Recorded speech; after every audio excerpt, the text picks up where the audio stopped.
Selanjutnya Pak Menteri, mohon izin saya mau bicara sedikit soal Formula E.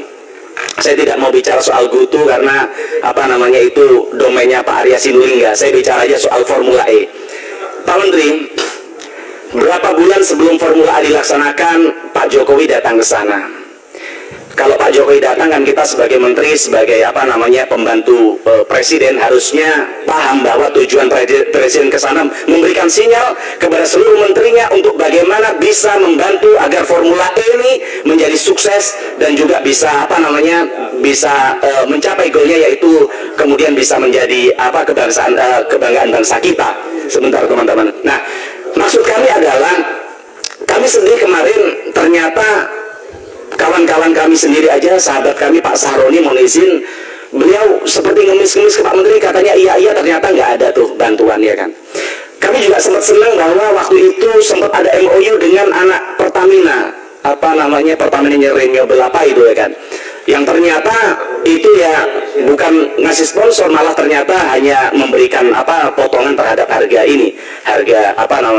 BBM yang dibeli, kan begitu. Nah, maka harapan kami Pak Menteri, kalau kami lihat, Bapak mungkin lihat di medsos itu pedas, tapi kadang bagus untuk kritikan kita, untuk multivitamin kita, untuk bagaimana kita bisa lebih bijak dalam mengambil kebijakan. Banyak orang mengatakan, oh tentu nggak dibantu, bukan panggungnya Pak Menteri, kan begitu.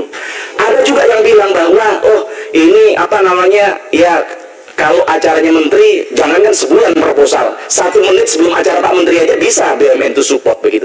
Maka kemudian ada kata-kata di masyarakat yang bilang bahwa, oh ini memang sengaja oleh Pak Menteri BUMN diinteruskan untuk BUMN tidak bantu Formula E karena ini kemudian Pak Anies Baswedan ini menjadi kompetitor Pak Menteri, kan begitu. Saya bicara di sini Pak Menteri bukan dalam kapasitas saya mendukung Pak Anies Baswedan atau enggak, tidak. Tapi ada dalam rangka kepentingan bangsa dan negara. Kalau soal capres, ya Pak Menteri, kami jelas partai kami punya calon Bu Puan Maharani, ya kan. Sehingga kami bilang bahwa ini bukan soal mendukung tidak mendukung soal Anies Baswedan, tapi soal kepentingan bangsa dan negara. Maka harapan kami Pak Menteri sebagai public figure, sebagai petugas negara, sebagai pembantu presiden, harapan kami Pak Menteri bisa lebih bijak lagi dalam urusan ini. Kalau alasannya G20, saya coba dapatkan data.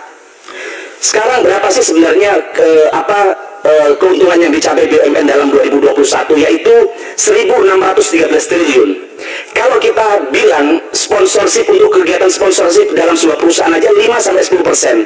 Kalau kita bicara 5-10%, artinya 80-160 triliun. Nah Pak, masa sih untuk acara G20 sampai habis 100 triliun? Kan tidak mungkin.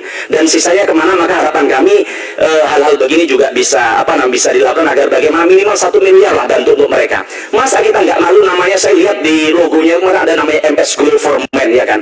MS Glow produk kecantikan, ya kan, yang mereka berhasil sukses bukan karena negara, ya kan, tapi dia punya keinginan, anak muda ini punya keinginan untuk bagaimana ikut mengharumkan nama bangsa kita, sehingga dia mau melakukan sponsorship di situ. Maka harapan kami hal yang baik yang seperti dicontohkan MS Glow ini juga bisa ditiru oleh Pak Menteri BUMN ke depan dengan membuang sedikit egonya terhadap kepentingan politik, begitu.